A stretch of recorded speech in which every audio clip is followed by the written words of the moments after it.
बूढ़ी गाय।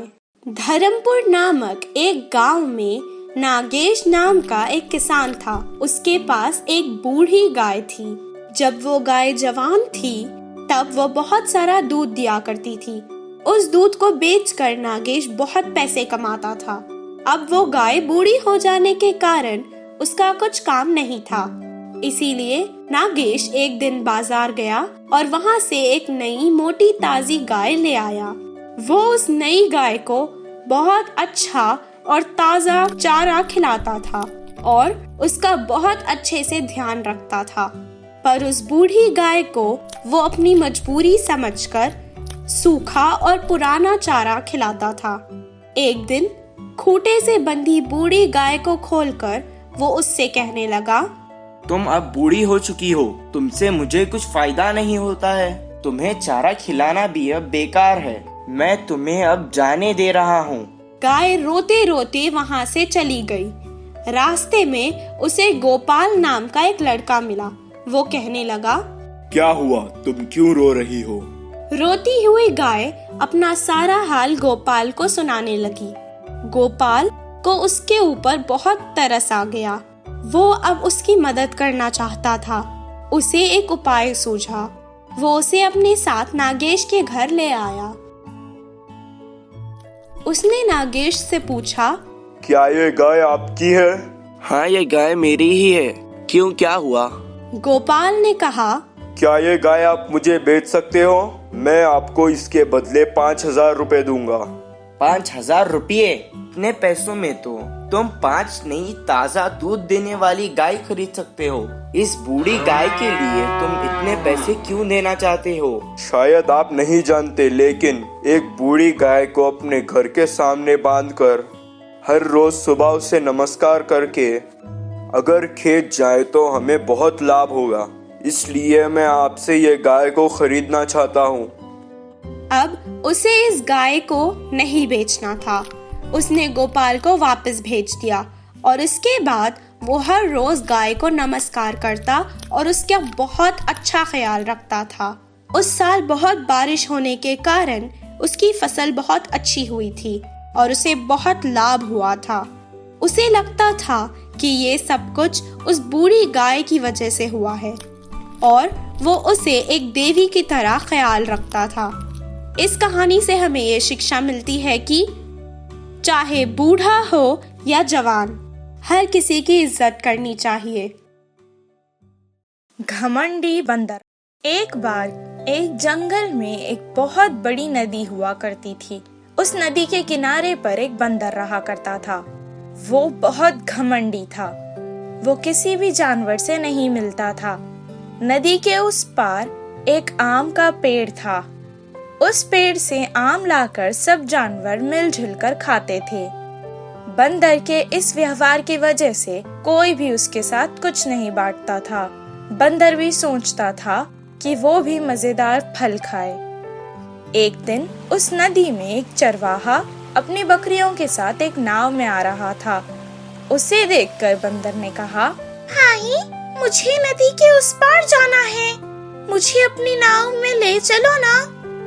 जैसे ही वो नाव में बैठ गया और नाव चलने लगी, अचानक आसमान में काले बादल छा गए और बहुत तेज हवाएं चलने लगी। उनकी नाव उस हवाओं के कारण पलट गई और सब पानी में डूबने लगे। बकरियां और चरवाहा तैरकर नदी के किनारे आ गए, लेकिन बंदर को तैरना नहीं आता था। इसीलिए वो वहीं रुक गया। बचाओ, बचाओ! अचानक वहाँ एक बहुत अच्छे दिल वाला मगरमच्छ आ गया और उसने बंदर को अपने पीठ पर बैठा लिया और नदी के किनारे आने लगा। रास्ते में उसने बंदर से कहा, तुम्हें तैरना नहीं आता है क्या? वो सोचने लगा कि अगर उसने कहा कि तैरना नहीं आता तो उसकी बेइज्जती हो जाएगी। ऐसा कुछ नहीं है, मैं तुमसे भी अच्छा तैर सकता हूँ। अच्छा, तो फिर तुम वहाँ ठहर कर बचाओ बचाओ क्यों चिल्ला रहे थे? मैं बंदरों का राजा हूँ। मैं अपना काम खुद नहीं करता, मेरे सारे काम नौकर करते हैं। बंदर का झूठ वो समझ गया और कहने लगा, मुश्किल के समय बड़े से बड़े राजा भी अपने आप को बचाने के लिए कुछ ना कुछ काम करते हैं। मैंने कहा ना कि मैं राजा हूँ, मैं नौकरों से बात नहीं करता। चुपचाप मुझे किनारे पर छोड़ दो। अगर ज्यादा सवाल करोगे तो तुम्हें बहुत कड़ी सजा दूंगा। मैं बहुत अच्छा राजा हूँ। मैं ये बार तुम्हें जाने दे रहा हूँ, अगली बार नहीं जाने दूंगा।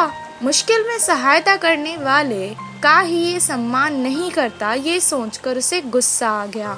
मगरमच्छ ने कहा, पानी में जितने जानवर होते हैं मैं उन सब का राजा हूँ। जो अच्छे लोग होते हैं उन्हें ही मैं इज्जत देता हूँ, और जो तुम्हारे जैसे घमंडी लोग होते हैं मैं उन्हें ही सबक सिखाता हूँ।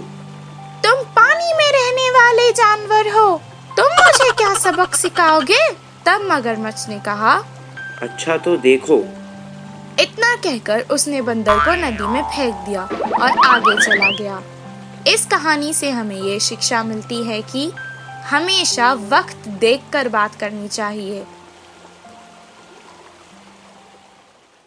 भूत की अच्छाई।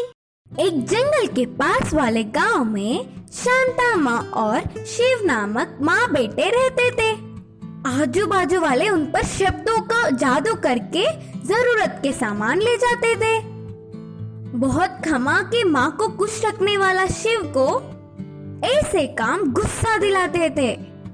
एक दिन शांता माँ घर समेट रही थी। एक कोने में पोटली दिखी। उस पोटली को शायद उसने कभी नहीं देखा। क्या होता होगा करके चिंते में पोटली खोली। उस पोटली के अंदर बहुत पैसे दिखे। आनंद नहीं ले पाते हुए आजू बाजू के लोगों को बुलाकर बोली। उन सब के सामने अपने बेटे की बहुत तारीफ की। वह बातें छुपे हुए चोरों ने सुन लिया। फिर हड़बड़ी में उसके पास आए। तुम्हारा बेटा पेड़ से गिर गया, बहुत घायल हुआ, इलाज के लिए पैसे लाने को कहा, बोलकर उलझन में डाल दिया। उनकी बातों को सच मानकर शांता माँ ने पैसों की पोटली दे दी। वह लेकर वे भाग गए। बेचारे बेटे को ऐसे हुआ जानकर वो रोते हुए चौखट के पास रह गए। कुछ घड़ी बीतने के बाद शिव घर पहुँचते ही, इतनी जल्द गांव भर गए क्या रे? शांता माँ ने चौंकते हुए पूछा। माँ के ऐसे पूछने पर शिव समझ गया कि कुछ तो हुआ है और पूरी बात बताने को कहा। माँ की बात सुनने के बाद उसके आंसू ही कम थे। मेरी मेहनत की कमाई पूरी मिट्टी में मिला दी और थोड़ा जमा करके शहर में व्यापार करना चाहता था, मुझे वह नसीब ही नहीं, बोलकर बिना कुछ खाए गुस्से में घर से निकल गया। असहनीय दुख में अब जीवन पर शिव निराश होकर सीधे सीधे जंगल के भूतों के कुएं के पास गया। वह जीना नहीं चाहता करके वह आकर खाए बोलकर जोर से चिल्लाया। उसकी चीख सुनकर कुएं से बाहर आई हुई भूत क्या हुआ, क्यों बुलाया, बोलकर पूछा। शिव बिना डरे भूत को पूरी बात बताया। अब तक जमा हुआ सारा पैसा चला गया, क्यों जीना, मुझे मार दो, बोलते हुए प्रार्थना की। भूत समझ गया था कि यह काम शब्दों का जादू चलाकर धोखा देने वाले उन चोरों का ही है। देखो तुम कोई मासूम लगते हो, गलत करने वालों के सिवा अच्छे लोगों को हम भी कुछ नहीं करते। तुम्हारी पैसों की पोटली तुम्हारे हाथ में फिर आया तो क्या तुम घर जाओगे, करके पूछी।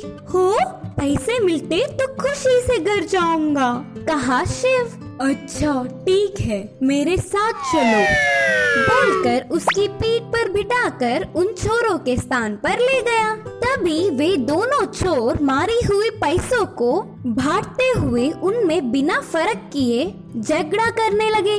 उसी क्षण उनके सामने भूत को देख वे भागने की कोशिश की तो वो भूत छोड़ेगा क्या? पकड़कर दोनों को बहुत पीटा। इससे चोर चोरी का पूरा धन उधर ही छोड़कर भयभीत होकर फरार हो गए। उसकी खोई हुई धन के साथ और बहुत धन देने वाली अच्छी भूत को शिव ने धन्यवाद किया और अपना व्यापार करके माँ की सेवा करने की उससे वादा कर घर लौट चला। इस कहानी की नीति है कि शिव जैसे अच्छों के साथ हमेशा अच्छा ही होता है।